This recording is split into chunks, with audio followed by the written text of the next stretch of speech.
صلی اللہ علیہ وسلم کو شام کے سفر پہ لے جایا گیا تو وہاں ایک پادری نے دیکھتے ہی پہچان لیا کہ یہ آخری نبی ہے۔ حضور اکرم صلی اللہ علیہ وسلم دونوں جہانوں کے لیے رحمت بن کے آئے۔ یہ رواج تھا کہ جیسے ہی بچی پیدا ہوئی اسے زندہ درگور کر دیا جاتا، یا تو اسے مار دیا جاتا، اور پھر حضور صلی اللہ علیہ وسلم کے آنے کے بعد عورت کو ایک پہچان ملی، عورت کو ایک عزت دی گئی، عورت کو ایک آزادی دی گئی، عورت کو جینے کا حق دیا گیا، بہن کے حقوق بتائے گئے، بیوی کے حقوق بتائے گئے، اور پھر کہا گیا کہ ماں کے پاؤں کے نیچے جنت ہے۔ وہ ماں کون ہے؟ وہ ماں بھی ایک عورت ہے، کسی کی بیٹی ہے، کسی کی بہن ہے۔ آیا عورت کو اسلام کے اندر کیسے رہنا چاہیے، کیسے اس کو اپنے شوہر کی تابعداری کرنی چاہیے، کیسے اس کو گھر میں رہ کر عبادت کرنی چاہیے، کیسے اس کو چار دیواری میں رہ کر زندگی بسر کرنی چاہیے۔ لیکن چھوٹی چھوٹی بچیاں ہیں، کہتے ہیں کہ جی بچی ہے کہ کوئی بات نہیں، اسکرٹ پہن لے، شارٹ کپڑے پہن لے تو کوئی بات نہیں۔ وہی بچی جب بچپن میں اسکرٹ پہنتی ہے تو کیا وہ بڑی ہو کر برقع پہنے گی؟ کیا وہ حجاب کرے گی؟ اس کو عادت ہی نہیں ہوئی۔ لیکن ایک عورت کی وجہ سے 4 مرد جہنم میں جائیں گے، ایک اس کا باپ، ایک اس کا بھائی، ایک اس کا شوہر، اور چوتھے نمبر پر اس کا بیٹا۔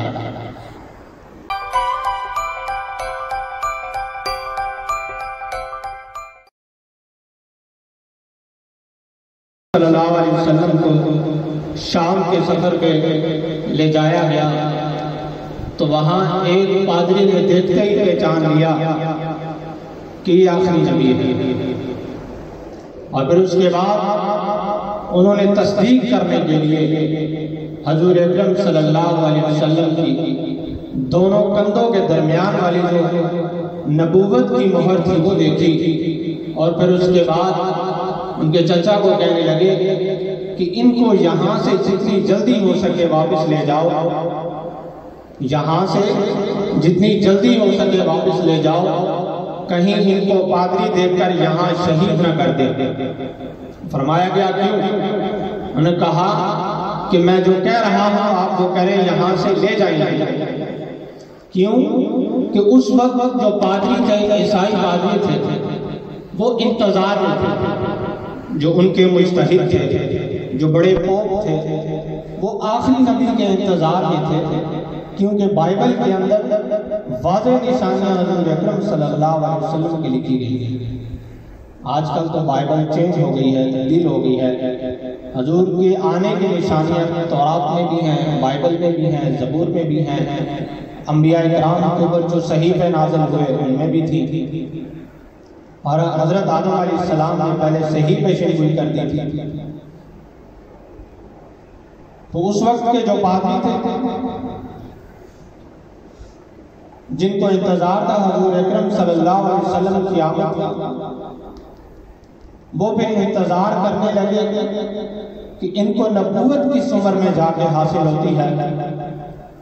جو عیسائیت میں مر گئے، یعنی کہ حضور کی نبوت سے پہلے جنہوں نے قبول تو کر لیا کہ آخری نبی تو آ گئے ہیں، لیکن وہ اس انتظار میں تھے کہ جب یہ کلمہ حق بلند کریں تو ہم ان کا ساتھ دیں۔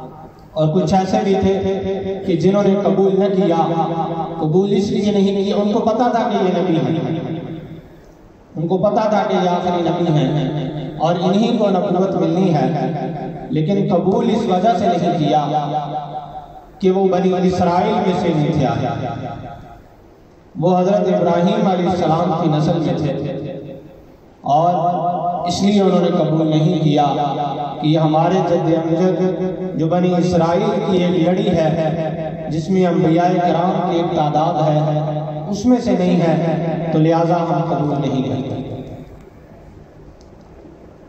اور پھر حضور اکرم صلی اللہ علیہ وسلم کو جب نبوت ملی، 40 سال کی عمر میں فاران کی چوٹی پہ جب کلمہ حق بیان کیا گیا، لا الہ الا اللہ جب حضور نے کلمہ حق بلند کیا، حضور نے پہلے پوچھا، اے مکہ والوں، کیا آپ کو میں کیسا انسان لگتا ہوں؟ اگر میں کہوں کہ فاران کی چوٹی کے پیچھے سے ایک لشکر آ رہا ہے تو کیا آپ یقین کریں گے؟ میں کہوں کہ یہ بھی حملہ آور ہوگا؟ انہوں نے کہا کہ ہم نے دیکھا کہ آپ ساری زندگی صادق اور امین رہے، ہم یقین کر لیں گے۔ اور پھر اس کے بعد جب لا الہ الا اللہ حضور اکرم صلی اللہ علیہ وسلم نے کلمہ حق بلند کیا، ان کے معبودوں کی نفی کی، ان کے بتوں کی نفی کی، تو سب سے پہلے ابو لہب نے پتھر اٹھا کر حضور اکرم صلی اللہ علیہ وسلم کی طرف مارا، اور پھر کہا ہم نہیں مانتے، کیا ہم آپ کے لیے لات و عزا کو چھوڑ دیں؟ کیا ہم اپنے معبودوں کو چھوڑ دیں؟ ہم نہیں مانتے۔ اور پھر قرآن مجید میں آیت میں نازل ہوئی کہ تبت یدا ابی لہب وتب، کہ ابی لہب تیرے ہاتھ ٹوٹ جائیں۔ کچھ لوگ بیان یہ بھی کرتے ہیں کہ حضور صلی اللہ علیہ وسلم جب پیدا ہوئے تو ابو لہب نے انگلی سے اشارہ کر کے لونڈی کو آزاد کیا تھا، تو اس انگلی سے شہد نکلتا ہے یا وہ جنت میں جائیں گے، کچھ اس طرح کا واقعہ کچھ لوگ بیان کرتے ہیں، لیکن اس واقعے کی کوئی حقیقت نہیں ہے، نہ کوئی حدیث ہے، نہ کہیں قرآن مجید کی آیت ہے۔ جب حضور کو پتھر مار دیا ان ہاتھوں سے تو یہ نہیں کہا کہ ایک ہاتھ ٹوٹ جائے، سورت میں ہے، اس آیت میں ہے کہ یا ابو لہب تیرے دونوں ہاتھ ٹوٹ جائیں۔ لہذا یہاں پہ ثابت یہ ہوتا ہے کہ حضور اکرم صلی اللہ علیہ وسلم کا صرف اور صرف آمد کی خوشی منانے سے جنت نصیب نہیں ہوتی، حضور اکرم صلی اللہ علیہ وسلم کو خاتم النبیین ماننے سے، حضور اکرم صلی اللہ علیہ وسلم کے طور طریقے اپنانے سے جنت حاصل ہوتی ہے۔ جب حضور اکرم صلی اللہ علیہ وسلم آئے، جیسا میں نے آیت تلاوت فرمائی کہ وَمَا أَرْسَلْنَاكَ إِلَّا رَحْمَةً لِلْعَالَمِينَ، حضور اکرم صلی اللہ علیہ وسلم دونوں جہانوں کے لیے رحمت بن کے آئے۔ حضور صلی اللہ علیہ وسلم کو جب نبوت ملی، نبوت سے پہلے ایک رواج تھا کہ اگر اس علاقے میں بچی پیدا ہو جاتی تو اس کو زندہ درگور کر دیا جاتا تھا۔ یہ رواج تھا کہ جیسے ہی بچی پیدا ہوئی اسے زندہ درگور کر دیا جاتا، یا تو اسے مار دیا جاتا، پھر اس کے بعد اس کو دفن کر دیا جاتا، اگر کسی نے چھپا کے بچی پال لی ہے تو پھر اس کو زندہ درگور کر دیا جاتا۔ یعنی کہ بیٹی کو نحوست سمجھا جاتا تھا اس وقت۔ مصر کے بازاروں میں، مکہ کے بازاروں میں عورتوں کو بطور نمائش پیش کیا جاتا تھا، بطور لونڈی استعمال کیا جاتا تھا، بطور خواہشات نفسانی کے لیے صرف استعمال کیا جاتا تھا۔ کوئی عزت نہ تھی، ان کو نہیں پتا تھا کہ یہی ہماری مائیں ہیں، یہی ہماری بہنیں ہیں، انہی کے ساتھ ہماری نسلیں آگے بڑھتی ہیں، کیونکہ ظلم کی انتہا تھی، اندھیرے ہی اندھیرے تھے۔ اور اسی طرح ایک مشہور واقعہ ہے کہ ایک انسان، ایک بندہ تھا، اس کے گھر بیٹی پیدا ہوئی، 15-16 سال کے بعد ان کے گھر بچی پیدا ہوئی، تو اس کی بیوی کہنے لگی کہ اس کو ہم زندہ درگور نہیں کریں گے، ہم اس کو پالیں گے۔ اور اس کا شوہر کہنے لگا کہ اگر ہم اس کو زندہ رکھیں گے تو ابو جہل ہمیں مار دے گا، کیونکہ ابو جہل کے قانون تھے۔ اس نے کہا کہ اگر ہم اس کو زندہ رکھیں گے تو یا تو وہ ہمیں نہیں چھوڑے گا، یا تو وہ بچی کو قتل کروا دے گا۔ اس نے کہا کہ جو بھی ہے ہم اس کو زندہ رکھیں گے۔ تقریباً عرصہ دراز گزرتا گیا، سالوں سال گزر گئے۔ کسی جگہ آتا ہے وہ بچی 4 سال کی تھی، کسی جگہ آتا ہے وہ 6 سال کی تھی۔ مختلف روایات ہیں، لیکن وہ بچی بڑی ہو گئی، بولنا جانتی تھی، ماں باپ کو سمجھتی تھی، باتیں کرنا اس کو آتی تھی۔ ایک دن اس کا باپ بازار میں گیا تو ابو جہل ملا، اس نے کہا کہ پتہ چلا ہے کہ تیرے گھر ایک بیٹی ہے اور تو نے ہمیں بتایا بھی نہیں اور اس کی پرورش کر رہا ہے، اگر تو نے بیٹی کو قتل نہ کیا تو میں اپنے بندے بھیج کر، اپنے کارندے بھیج کر اس کو قتل کروا دوں گا۔ وہ بندہ بڑا پریشان ہوا، گھر واپس آیا تو سوچنے لگا کہ جب میں گھر میں آتا ہوں تو مجھے ایک سکون ملتا ہے، میری بیٹی جب میرے گلے سے لپٹتی ہے، مجھے بابا کہتی ہے تو مجھے ایک سکون محسوس ہوتا ہے، سارے دن کی تھکاوٹ ختم ہو جاتی ہے۔ اور پھر ابو جہل نے دھمکی بھی دے ڈالی، تو پھر اس نے سوچا کہ اب کچھ بھی کر کے اس بچی کو زندہ درگور کرنا پڑے گا۔ تو پھر اس نے کہا، اپنی بیوی سے کہا کہ میں بچی کو اس کے ماما کے پاس لے کے جا رہا ہوں، کہ اپنے ماموں کے پاس جائے گی۔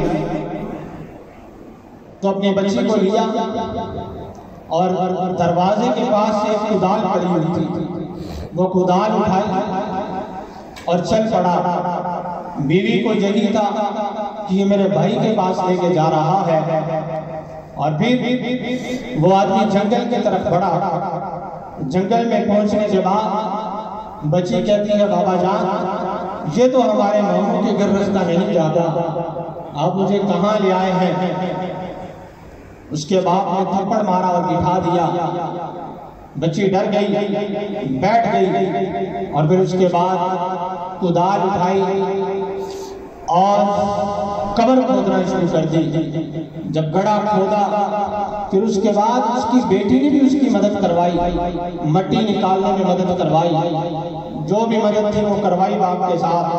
اور جب گڑھا مکمل ہوا تو باپ نے بچی کو اٹھا کے گھڑے میں رکھا، تو وہ بچی اس وقت روئی۔ اس نے کہا، بابا میرا کیا قصور ہے، آپ مجھے یہاں کیوں دفن کر رہے ہیں؟ میں تو آپ کی بیٹی ہوں، آپ تو میرے بابا ہیں، آپ تو میرے سے بہت پیار کرتے ہیں، میں بھی آپ سے بہت پیار کرتی ہوں، مجھے کیوں زندہ دفن کر رہے ہیں؟ تو باپ نے نہ سنی، باپ نے ایک بات نہ سنی، کیونکہ باپ کو پتا تھا کہ اگر اس کو میں واپس گھر لے گیا تو اگر میں نے زندہ درگور نہ کیا تو ابو جہل اس کو قتل کروا دے گا۔ بچی نے یہی کہا کہ آپ مجھے جانے دیں، میں کبھی مکہ واپس نہیں آؤں گی، میں کبھی آپ کے گھر واپس نہیں آؤں گی، میں ان جنگلوں میں ہی چلی جاؤں گی۔ لیکن دیکھتے ہی دیکھتے اوپر پتھر رکھ دیا گیا اور اس بچی کو زندہ دفن کر دیا گیا۔ یہ واقعہ وہ شخص حضور اکرم صلی اللہ علیہ وسلم کے حضور یہ واقعہ سنا رہا ہے کہ کہتے ہیں کہ وہ حضور کے پاس آیا اور اس نے کہا، یا رسول اللہ کہ میں نے بہت بڑا گناہ کر دیا ہے۔ حضور نے فرمایا کہ کون سا گناہ کر دیا ہے؟ پھر فرمایا کہ میں نے دونوں جہانوں سے بہت بڑا گناہ کر دیا ہے۔ پھر پوچھا گیا، کیا تم نے زنا کیا ہے؟ کیا تم نے جھوٹ بولا ہے؟ کیا تم نے کسی کا حق کھایا ہے؟ بہت ساری باتیں حضور صلی اللہ علیہ وسلم نے کی۔ پھر انہوں نے یہ واقعہ سنایا، یہ تفصیل سے پھر واقعہ سنایا کہ میں نے اپنے بچی کو زندہ درگور کر دیا ہے۔ یعنی کہ حضور اکرم صلی اللہ علیہ وسلم جب اس دنیا میں تشریف لائے تو بچیوں کو زندہ درگور کر دیا جاتا تھا، اور پھر حضور صلی اللہ علیہ وسلم کے آنے کے بعد عورت کو ایک پہچان ملی، عورت کو ایک عزت دی گئی، عورت کو ایک آزادی دی گئی، عورت کو جینے کا حق دیا گیا، بہن کے حقوق بتائے گئے، بیوی کے حقوق بتائے گئے، اور پھر کہا گیا کہ ماں کے پاؤں کے نیچے جنت ہے۔ وہ ماں کون ہے؟ وہ ماں بھی ایک عورت ہے، کسی کی بیٹی ہے، کسی کی بہن ہے۔ یعنی کہ حضور اکرم صلی اللہ علیہ وآلہ وسلم نے عورت کے لیے جو قانون اور قوانین، قواعد و ضوابط بنائے ہیں وہ ہمیں قرآن مجید میں ملتے ہیں، سورۃ النساء میں ملتے ہیں، اور احادیث مبارکہ سے ملتے ہیں۔ حضرت عائشہ رضی اللہ تعالیٰ عنہ بیان فرماتی ہیں، حضرت فاطمہ رضی اللہ تعالیٰ عنہ عورتوں کے حقوق بیان فرماتی ہیں کہ آیا عورت کو اسلام کے اندر کیسے رہنا چاہیے، کیسے اس کو اپنے شوہر کی تابعداری کرنی چاہیے، کیسے اس کو گھر میں رہ کر عبادت کرنی چاہیے، کیسے اس کو چار دیواری میں رہ کر زندگی بسر کرنی چاہیے۔ لیکن افسوس کی بات ہے کہ ہم مسلمان ہیں، ہم نام نہاد مسلمان ہیں، ہماری عورتیں بے پردہ باہر گھومتی ہیں، چاہے وہ یورپ کے اندر فیملیز کیوں نہ ہوں، چاہے وہ پاکستان میں کیوں نہ ہو، چاہے وہ کہیں اور کیوں نہ ہو، چھوٹی چھوٹی بچیاں ہیں، کہتے ہیں کہ جی بچی ہے اگر کوئی بات نہیں، اسکرٹ پہن لے، شارٹ کپڑے پہن لے تو کوئی بات نہیں۔ وہی بچی جب بچپن میں اسکرٹ پہنتی ہے تو کیا وہ بڑی ہو کر برقع پہنے گی، کیا وہ حجاب کرے؟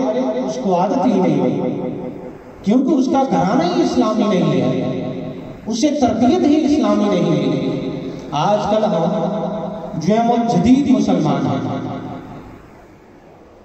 مختلف قسم کے ایک نئی ایجاد ہے کہ اسلام کو ہم نے اپنے مطابق سمجھ لیا ہے، میرے خیال سے جاگیردار اپنی جاگیر سمجھ لیا ہے کہ جو مرضی کرتے جائیں خیر ہے، قیامت والے دن ہماری بخشش ہو جائے گی کیونکہ ہم حضور کی امتی ہیں۔ کیا حضرت فاطمہ رضی اللہ تعالیٰ عنہ سے زیادہ پاک ہیں اس وقت کے مسلمان لڑکیاں؟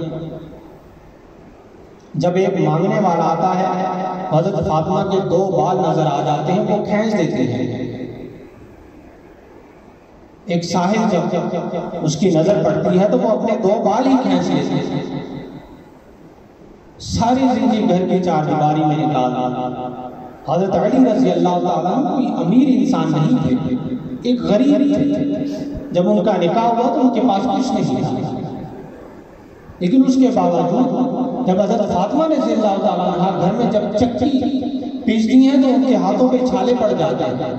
حضور اکرم صلی اللہ علیہ وسلم غلام کاٹ رہے ہوتے ہیں تو حضرت فاطمہ حضور کے پاس آتی ہیں کہ بابا مجھے بھی ایک لوڑی عطا کریں تاکہ میرے گھر کے کام آسان ہوں۔ حضور صلی اللہ علیہ وسلم نے حضرت فاطمہ رضی اللہ تعالیٰ عنہ کو لوڑی نہیں دی، کہا تو فاطمہ گھر کے کام خود کریں، یعنی انہوں نے اپنے ہاتھوں سے چکی پیسی ہے۔ جو جنت کی سردار ہیں کیا انہیں کسی چیز کی کمی تھی؟ کیا حضور اکرم صلی اللہ علیہ وسلم کو کسی چیز کی کمی تھی؟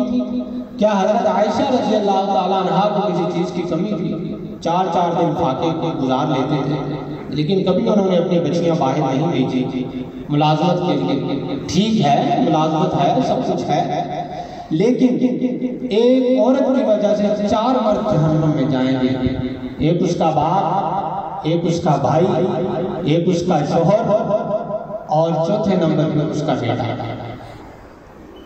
یہ جہنم میں جائیں گے ایک عورت کی وجہ سے۔ اس لیے ہمیں اللہ پاک حضور اکرم صلی اللہ علیہ وسلم کی سیرت طیبہ مطہرہ پہ چلنے کی توفیق عطا فرمائے، آمین۔